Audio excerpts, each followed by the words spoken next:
So what's going on with the Philadelphia 76ers this season? If we're going to talk about them, let's start here. The fact they're 22-9 right now. That is third in the Eastern Conference and one of 5 teams to have single-digit losses.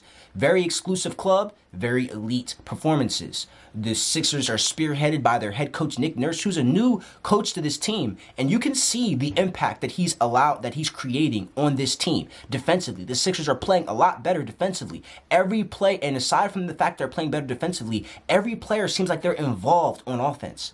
It seems like every player is able to go out there and create something for themselves or create something within the flow of the offense and be able to score points. That wasn't always the case with the previous coach. Now, if we're going to talk about the Sixers, we got to talk about Joel Embiid, the reigning MVP. This season, he's averaging 35 points per game, which is leading the NBA, which would put him at having 3 straight scoring titles if he's able to lead the NBA in scoring again. And this is the 3rd straight year where he's improved his points per game. He went from 30 to 33, now up to 35. He's able to hold that throughout the rest of the season. Then that would be an amazing feat. He'd be the first person to average that many points since James Harden. He'd be amazing. An amazing, one of the greatest Sixer seasons that we've seen from a scoring perspective. Next, we have Tyrese Maxey, who's playing on an amazing level right now. He's averaging 25. His assist numbers are up big. He's taken on the scoring role that James Harden left behind when he hightailed over the Clippers. Now, this seems like that he can potentially be an all-star starter. I personally think he's playing better than people like Damian Lillard and playing better than people like Trae Young. Right now, in this season, if we're going to stop it right now, I think he's playing better than those people. So I think that he could potentially be an all-star starter and maybe even his first all-NBA team.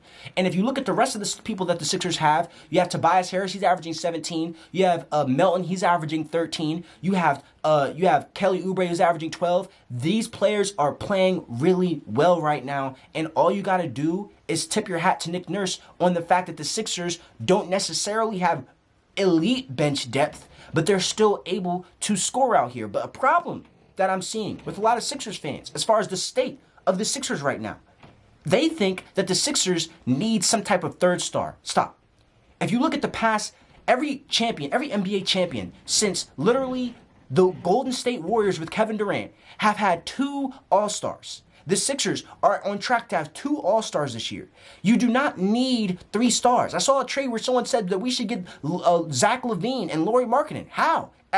Stop. The Sixers are in great shape right now. The only thing the Sixers need to do to improve their state currently is to get bench depth, better bench depth. If they can improve it, if they can have someone that comes off the bench and is averaging double figures, then that would be amazing for the Sixers. But right now, I think they're in a great spot, and I take the Sixers up against anyone. This really might be the year the Sixers make it out the second round